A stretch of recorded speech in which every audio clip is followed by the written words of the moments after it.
International Center for African Studies. The Africa Policy Journal. Advancing the Policy Dialogue in Africa.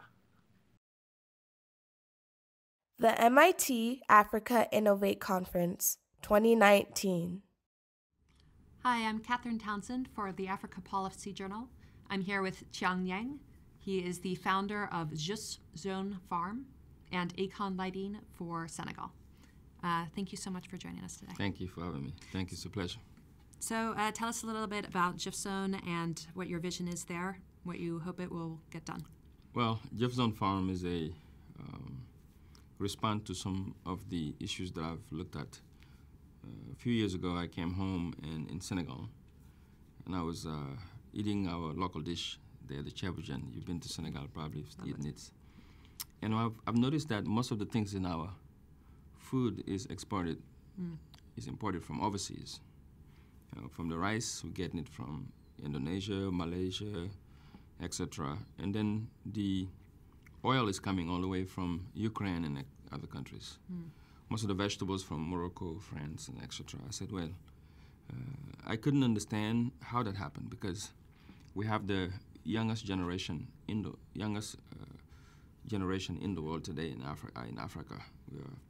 70% of our population is under 30 years old. We have 365 days of sun throughout the year.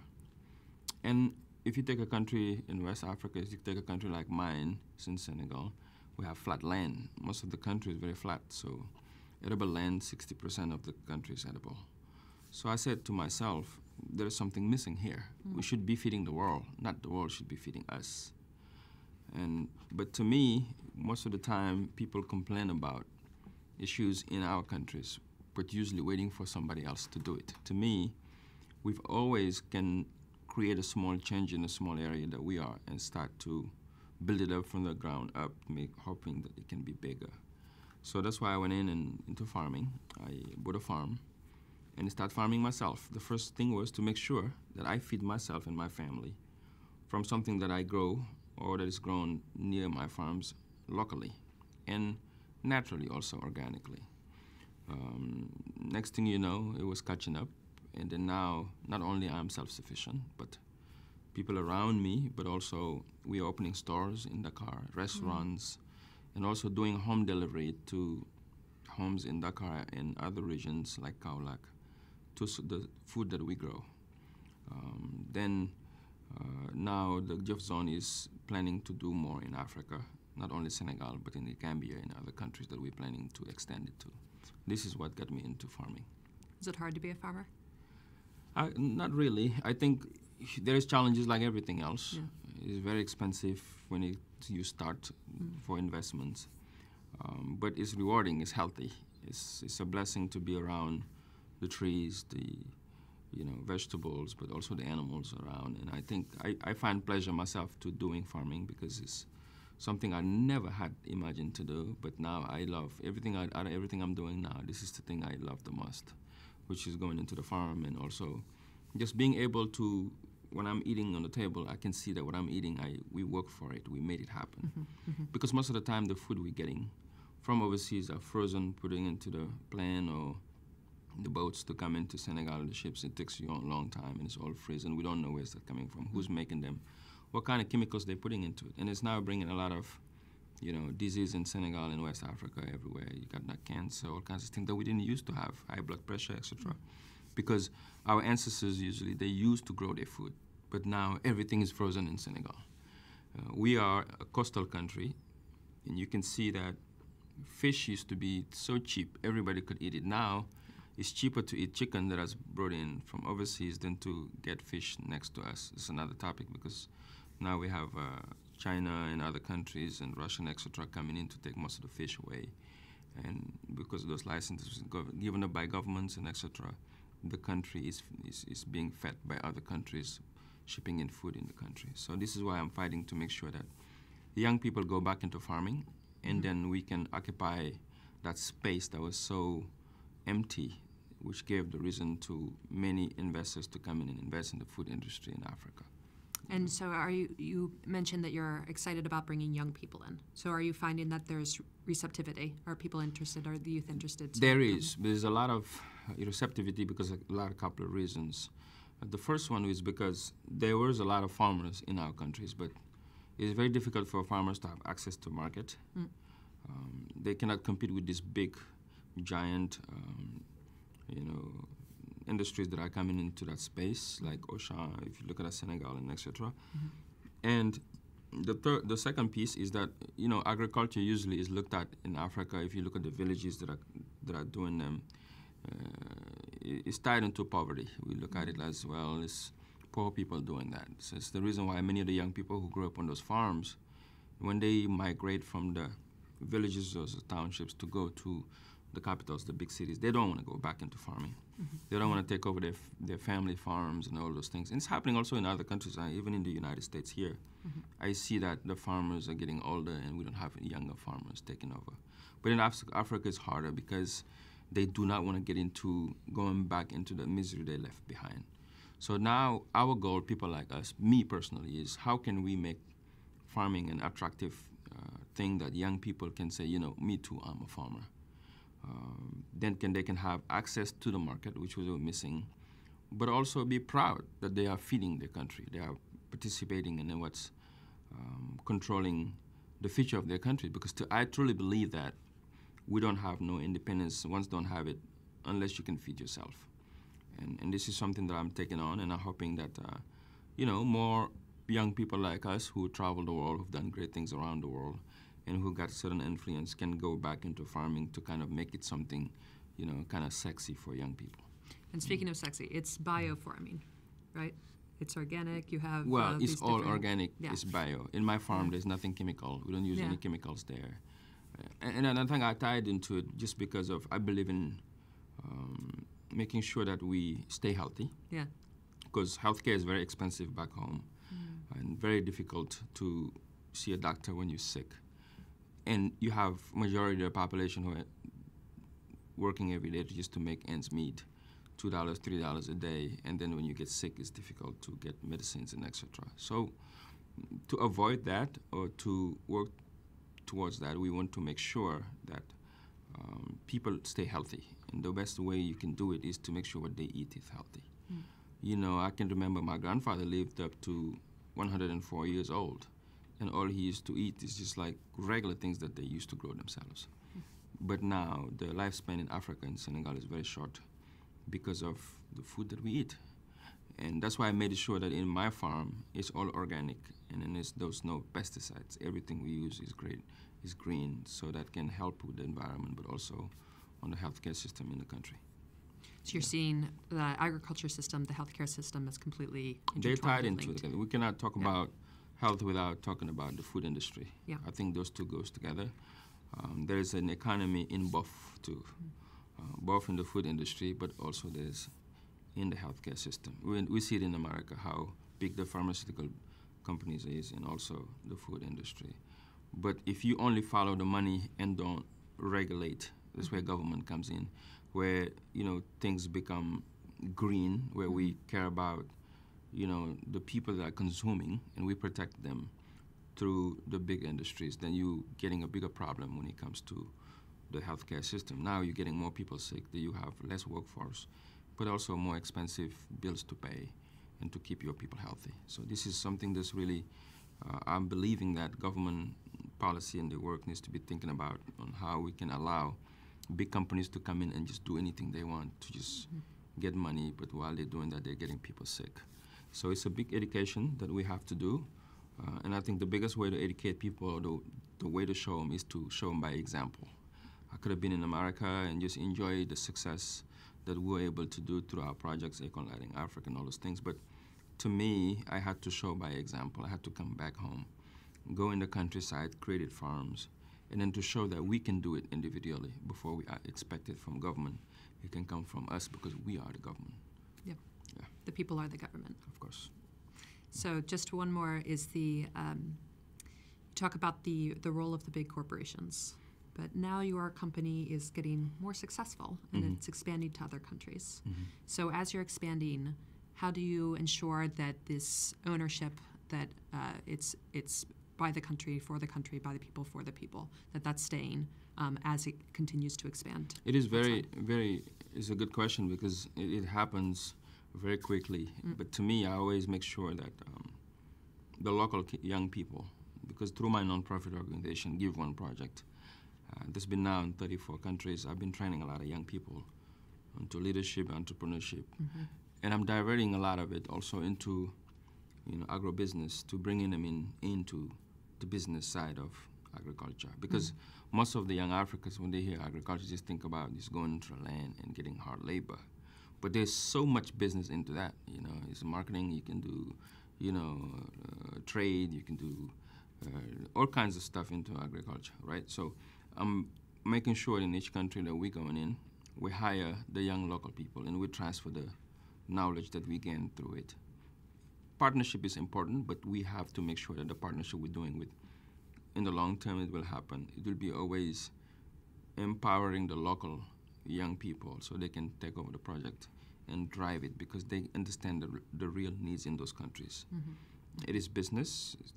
Of course, they're going to work on trying to get profits, but it has to be on the core of why we created this company, is to make sure that it's green, it's healthy, it's sustainable, but it can also be an answer to the call for the community. So this is the vision that we're trying to unfold slowly, one country at a time throughout the continent. So this is a big vision. It is. And it's a good vision. Yes, thank you. And then you have other visions, including energy and lighting. Yes. So tell us a little bit about, or tell us all about AKON Lighting. Well, Econ Lighting Africa is another venture, social entrepreneurship venture. I'm a social entrepreneur. I look at areas where I can invest my efforts and time to make an impact in the community while we make money. A lot of people, they hear about Econ Lighting Africa, they think it's a venture that it's a nonprofit organization. We are not. It's a social entrepreneurship company. The initiative is called Econ Lighting Africa, but the company behind is called Solectra International. That's owned by the three of us, Samba Bachili, Econ, and myself. It is another answer because most of the companies that I'm involved with, or all of them, I look at the problems that I have in my continent, where I want to bring solutions, that I want to do something about them. And when we act towards those, it becomes a business. Then you're also helping the continent to move forward, as I imagine it every day.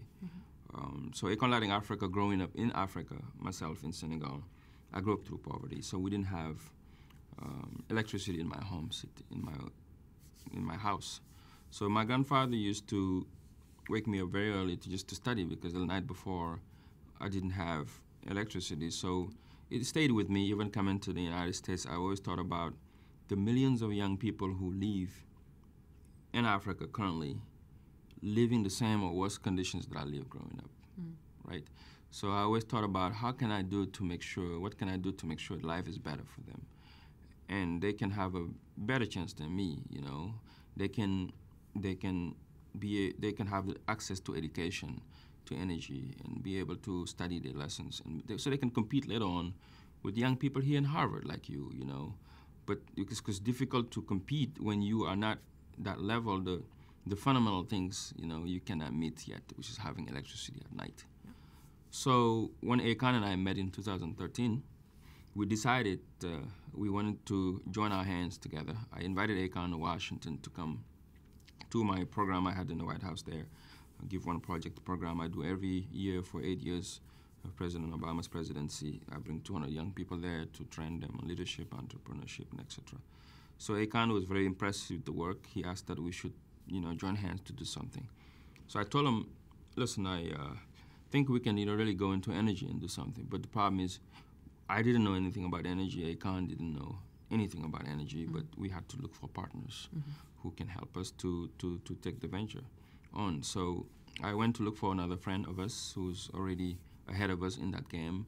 He's a great investor, does a lot with China, does a lot with Africa, especially on the solar energy sector. Samba Bachili, which is our third partner. I brought him in, and the three of us got together. We launched and founded Econ Lighting Africa and Solectra International. Today, Econ Lighting Africa is in 18 countries, really touching lives, changing lives through bringing electricity, solar energy to those rural villages in Africa, both in the street light systems, but also in the home systems and also the mini-grid systems. And I'm very proud of the things that we've been able to do and continuing to do until today, both on creating opportunities for young people, hiring them through our Solar Academy in Mali, but also changing the spectrum of what's going on in those villages, that rural villages that whatsoever they would have no electricity. Today, we visit them, and it's just like life-changing for us to see women walking around at night and selling their mangoes on the streets to be able to send their children to school the next day. People going to the mosque or the churches in the middle of the night, in the evening or morning time, because now it's lights. Otherwise, it'll be dark. Everybody's at home at 7 p.m. and works out back up in the morning. Every life stops at that time. So for us to be able to do that, I'm very proud of our team and my partners to be able to contribute as little as we can to the development of our continent. That's fantastic. Thank you very much. That's great. Yeah. And we're definitely looking forward to all the students who had been able to study well into the night and what they're going to bring and what they're going to produce, and hopefully they'll come here Exactly. very soon. Some of those are the future kids coming so. to Harvard. I think is the point. Yes. Yeah. Okay, so let me ask you about the responsibility that you feel to come and give back. I mean, you've had some success now. As you said, it could be quite easy to come and sit here, have a nice life somewhere else. You also are partnering with AKON. He has his hands in many different projects. But what do you feel? Do you feel the pull to have to come and serve and give back? And how does that strike you as a kind of responsibility? Well, I think it's more than just a pull. I think it's mandatory. When I left home in 2000, coming to the United States, I always knew I was going to learn, study, apprendre, and come home to share. It's an obligation. How much is given, much is required. I grew up in poverty. I can feel the pain back home. Growing up around 28 brothers and sisters, and in my grandfather's house sometimes, 3-4 days we couldn't eat because we couldn't afford to find rice as cheap as $1 or less a day. And I was pushed to come here to look for a better life for myself and my mother and my brothers and sisters. I wanted to create a decent life for them. But when I came here, I never forgotten the day I left home that there was a responsibility waiting for me back home. There was a lot of millions of young people like me living those same conditions throughout the continent. And I've done everything I could in the United States to be ready to go home. And that meant that even if it's just an experience that I can share to put hope, to give hope to young people, which we know even through being around what President Obama was doing here in the United States, that hope does matter. And we have a lot of young hopeless people in Africa. We are one of the richest continents in the world, but yet last year we lost 1,500 young people in sub-Saharan Africa alone, taking the boats trying to go to Europe. Chasing a dream that doesn't exist.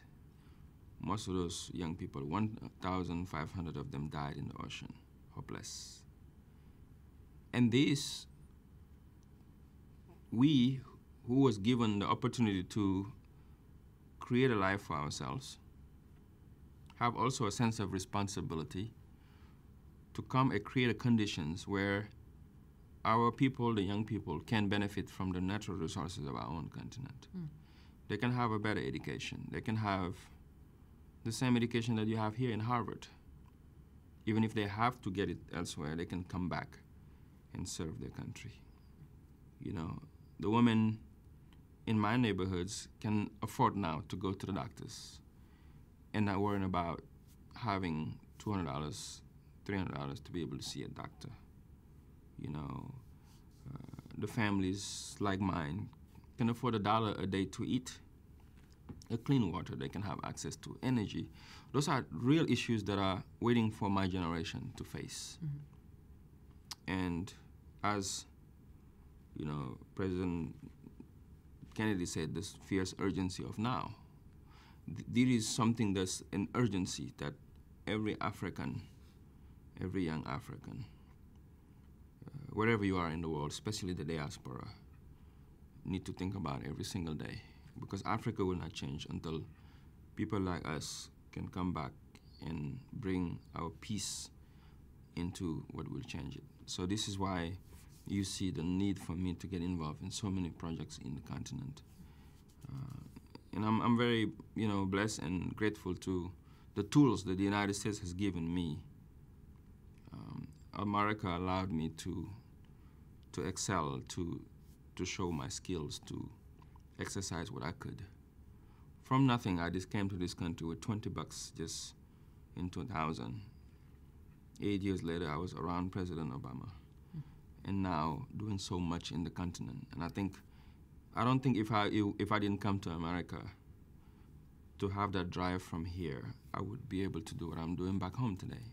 And now thousands of young people are around me and being inspired with the work that we are doing.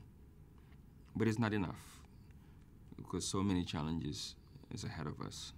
So it's an invite to everyone that's watching, especially the diaspora, to think about continuously projects we can build to change the lives of those millions of Africans waiting for us to come back home. So this is a good message for diaspora and also for allies and people who love Africa Friends, around yes. the world.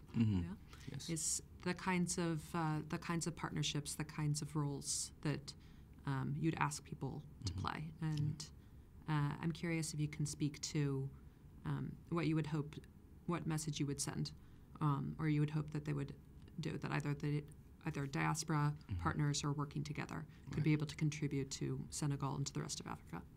Well, first, the diaspora, is a very, very important piece to the development of Africa, because majority of the diaspora who left home are the same conditions as me. They went to look for knowledge, go to school to try to come back home, or some of them just went to find a better life. Majority of them. If you go to Italy, you'll find them there, in France, in the United States, etc., Dubai, Abu Dhabi, everywhere. And they carry the dreams not only of them, but the dreams of their fathers, the dreams of their grandfathers, of their entire families. Almost every house you go in Senegal have one or two people who are overseas. And those one or two people are not working for themselves or their families alone, their immediate families. They're working to take care of their entire family back home. That's why you see so many immigrants here. They're running into, every month going into Western Union, MoneyGram, sending money, because they carry so much of the hope that they left back home. They're coming in to build enterprises. They're coming in first. The first thing to do is to build their house, to make their families comfortable. So I know they know their responsibilities. So all I'm adding into the message to them is that we are always comparing the country we live and the country that we come from. So we have this level of perspective that sometimes people, my brother who never traveled, don't have. So they need us also to bring our peace again, to develop the countries. And I want all of us to understand that it will not happen without that. If you look at some countries just like Israel, like Abu Dhabi, Dubai, etc., the diaspora played a big role. Those who went to study overseas come back. They came and brought the expertise that they learned from overseas to add it to the national development. To our partners who love Africa or who come in to do business in Africa, whether they're Europeans, they're Americans, or they're Chinese, or there's something else like Turkish, etc., we need them. We need friends to do what we need to do, because what we want to do, Africa is version, is open, is new. Everything needs to be done. In the United States, for example, everything is done, or everything is almost done. You guys have your infrastructure together. If some of it needs to be redone, but you already got it, right? You got the hospitals, you got the school system set together here in Harvard, etc. None of us we don't have. So we need to learn from you. We need your expertise. For China, the same. And I just want to send a message to tell all of our partners that we also need the partnership to be different from then to now. Partnership before to Africa, majority was the partner getting 90%, Africa getting 10%. And somewhat this new generation of Africa is not going to accept that. Because we travel the world, we understand the world. We are in one of the biggest schools in the world today, in Harvard. So it's to say that we know what it takes to build a nation. So we will need our partners to understand that the partnership will be a win-win situation, in a nutshell. And also, Africa needs to be independent enough to decide who's going to be its partners. Because it's all of those countries, let's say example, Senegal is grown enough to decide, I'm going to partner with China on this, or I'm going to partner with the United States on that, I'm going to partner with Europe on that. Because there's a lot of pressure also in some countries, pressuring that you shouldn't be partnering with this country or you should be partnering with this country. Whatever country we think fits best in the national interest of our country, we ought to do that, not from the influence of anyone. Because I don't think any African country has the power to come and influence President Trump on if to partner with China or to partner with Europe. As long as our people are winning, we should be deciding, our leaders, who we go with. So that's the message I will give to, I will send or share to our friends and partners who are coming to do business in Africa, and follow the rules too. There's some things we can do, we cannot do in America because we know we will go to jail. But some of our partners will do it in Africa because they know there's no consequences. Right. I think that too, to our business people who are coming in, need to think about those things. Because Africa is changing. If you look at Rwanda, you know Africa is changing. And there is a lot of Rwandas under the radar. And I think Senegal is one of them. So, yeah. You had stated that you should make decisions based on what will make a win for the people of Senegal. So when you think of what the wins look like, what's the vision? Where is Senegal going? It's had a lot of growth, an incredible amount of progress, so many new museums and airports and infrastructure, everything is popping up. So what's your vision for Senegal? I think before talking about my vision for my home country, Senegal, it's good to look at where we're at and where we come from. I think it's just normal to commend the current president, President Macky Sall, of some of the work he's done to bring the country, to keep the country stable economically. You've been to Senegal, you've seen the enormous work that's being done in infrastructure. I think that he's done a phenomenal job when it comes to infrastructure. Just 3 days ago, I was traveling from Dakar to go to Kaolack, my hometown, which is usually do 3 or 4 hours of road. I had no idea, I haven't been there for last year, that there is the new highway go all the way to past Mbour. Yeah. So in the intersection of Mbour with all those cars, now you have to go around it to go to Kaolack. In 2 hours, I was in Kaolack. It was very impressive. In the highway, I felt like I was in America driving from New York to Philadelphia. And I felt really good to see that happening in my country. And from my home, when I would live there in a village 4 years ago to today when I come out now, it's a free economic zone that came out of nowhere. That's been done by the president. There's a lot that he's been doing to make sure that we are set for the next 30 years and 45 years to come. But there's still a lot of work to be done. There's a lot of work to be done when it comes to the Senegalese lambda. How can we make sure the young Senegalese who finish college and looking for work and sitting down at home for 5 years after university cannot find a job? And I think this is where the president needs to focus the most in the next 5 years. and how can we build a decent lifestyle for Senegalese themselves, you know, to be able to see a doctor when they need it, as I said earlier, you know, to be able to have access to decent education, so our children tomorrow can compete, to change our educational system in the real and new needs of the country. Most of our young people are studying in those universities. In Francophone countries, most of them in Africa the same. They're studying history, philosophy, sociology, etc., which is good. But the majority of the work that we need today, those job skills, are not being studied. More of the sciences and technologies we don't have. Example, when we brought in our company, AKON Africa, throughout Africa, we had to go find engineers. We couldn't find them. Even just simple young people who technically can put a lamp on the street, we couldn't find. We had to create an academy and train them ourselves. Millions of dollars are coming into our countries.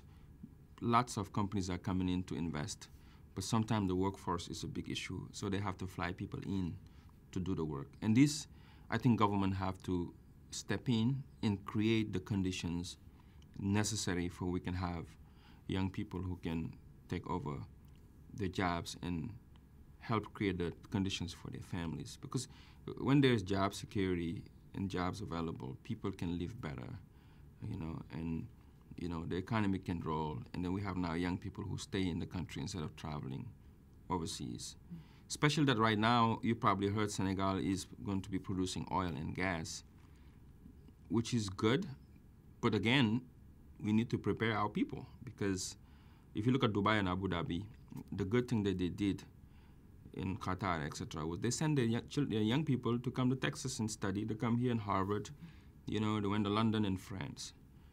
A decade later, now they are running their own projects. They're running their country in the way they want to run it, where they win more, in a way where now they're investing in funds all over the world. If you go to France, Qatar has owned so much of that country now. They're diversifying. If you go to Washington, D.C., all that district, new district in Washington, D.C., in the middle of our capital, is most of those buildings are owned by Qatar, okay? So how can we not make the mistakes that many of the oil countries has made, like Nigeria and etc., where they put all of their economy into the oil business and not diversify, then later on, when there's shortages in those areas or fluctuation of prices, then the economy is hurting. So this is some things that I'm worrying about. Thankfully, in the Senegal Emergent plan that the president has, there's universities that are being built to send kids to study oil and gas. But my vision to my country, to the young people, to the future of the country is that I want to see a Senegal to be the Singapore of Africa. I want to see my country where every young child can get up and be so proud to be from the country that they don't even need to travel overseas to look for opportunities. I want to see every woman in that country to not go through what my mother went through, seeing their children and not being able to feed them. I want them to look at their kids and be proud to send them to the Senegalese schools. I want them to one day, not my ministers and my government, to take the plane when they're sick to go to hospital in Europe, but leave everyone else behind to figure it out in those busy hospitals with no doctors. This is what I'm dreaming about. I want tomorrow that if we run into government, that we can do the things that we need to do in our countries. We don't have to go to do it elsewhere. Because I don't need to find a doctor in America that I'll go to China to do that. Because you took care of that problem here first. And then we're still struggling to do that. So those are the things that I'm dreaming for my country, that we can feed ourselves one day. You know, that we can even feed the world. That we can become the gate of the economy of the world. Today, everybody talk about Africa is the future. Africa is changing. There's so much growth in Africa. But the African lambda don't feel that. I was in those villages 3 days ago near my farm. You see people who 2-3 days cannot eat. How can that person compare to Africa's growth and future to now? They don't feel that. And that is my goal, you know, and that's something that I'm always dreaming about. And I'm not waiting to get in office or to run for office to do it. I think where I'm at in my level, I'm trying daily to make sure that I do what I can to make a difference. So you're working a lot as an entrepreneur and with your vision, and this is driving you. But there is a role for political leadership. And you've written about the young people and youth needing to have that kind of leadership and ownership in policy. So what do you think is the need for the visionaries and the leaders and political leaders in Africa, in Senegal, elsewhere, all abroad, and how do we grow that? How do we support that? I think, the first thing we need to look at back home is how policy affect not only these generations but generations to come. So policy is the cornerstone of any development, but for any country in its future, I want to say. Today, our politicians, majority of them, look at what can we do to sustain today. I want to see a new generation of leaders in Africa. Why I say it is because the world is changing. It's changing so fast. We live in a world of technology. We live in a world of IT. Everywhere you go, things are fast, sharing of information and etc. The generation of young people you have today in Africa are getting the same information as than the young people you have in China and here in the United States. When you go to Facebook right now, the same thing that's being shared is being shared, partagé, everywhere in the world. So those young people in Africa, as you can see what's going on in Algeria, in Sudan the other day, and before that, Tunisia, etc., they want the same thing that their friends have overseas. They want decent lives, quality education, etc., being able to take care of themselves and their families. But if there is such a huge disconnect between the current leaders and the majority of the population, I say the majority of the population because I said earlier, 70% of our population is under 30 years old. But majority of African leaders, 99% of them, if you look at the African Union today, are over 60 years old. So you can see the disconnect there. They're not thinking the same. They don't have the same aspirations. Even planning the future for them is difficult because there's a disconnect there. Minus few governments you look at, majority of our governments, if you're looking at young people to their governments, are 50 years old. So what I want to see is getting more young people into government and policy.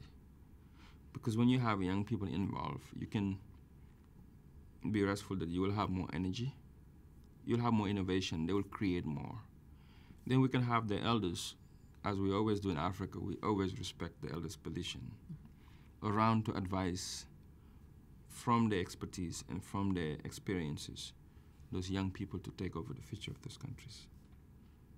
And I've not seen that yet. In Rwanda, you see it. You got young ministers over there, 20-something years old. In my country, you don't see it. You have politicians there who's been in office since independence, 1960. They were still in office. They're still in office in Senegal. You have political parties with no change of the head of the political leader. From independence to now, they're still the same guy. I mean, they've been through Kennedy, they've been through President Ford, they've been through President Nixon, they've been through President, you name it, all the way to President Obama. They're still here, still running a political party. Imagine that. How many leaders America had since, and how many of them. Sudan, 30 years old, man, of one president in office. And see, this thing is a huge challenge for us. That's why I talk entrepreneurship, but policies is still always in my heart.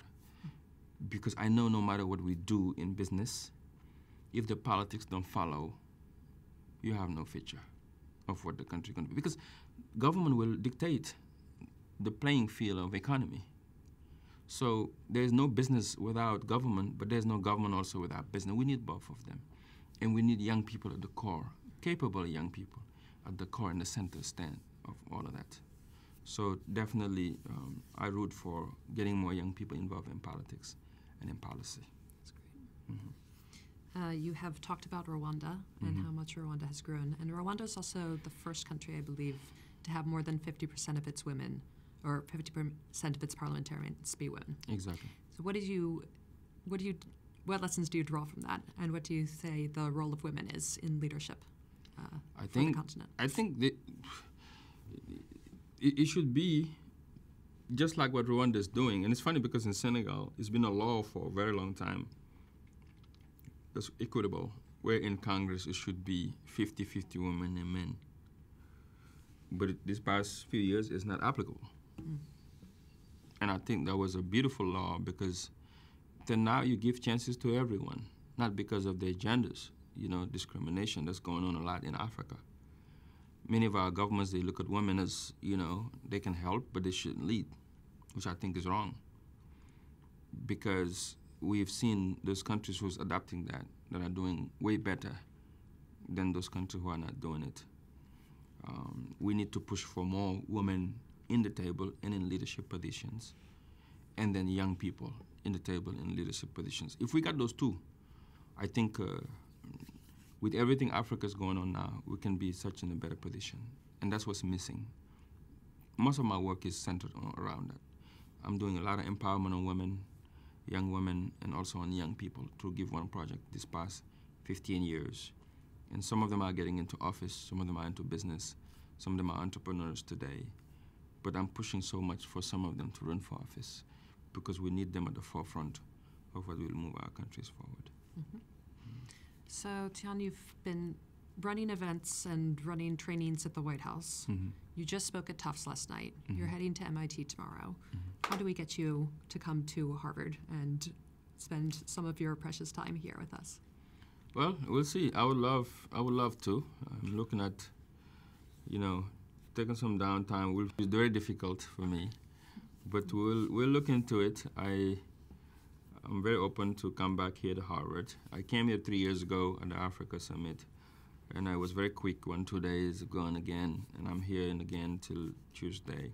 But I would love to come back to Harvard, not only to share the experience, you know, but also to pick up some of the, you know, knowledge that's here, learn more, and be more prepared, and so I can share more with my people in my community, because a lot to take from Harvard, one of the best schools in the world. And I'm very privileged to be here and being interviewed by you. It's a privilege, and I thank you for the opportunity to share a bit of the story of my great country, Senegal. And I hope that your interviewers and everyone who's watching can join us one day to visit that beautiful, small, coastal country very close to the United States. Beautiful sun. You can come always and enjoy it. And will be my guest there in Senegal. Wonderful. Thank you. Thank you so much. Thank you for having me. Yeah, Appreciate it's a pleasure to have you. Thank you. God bless. And you. Thank you.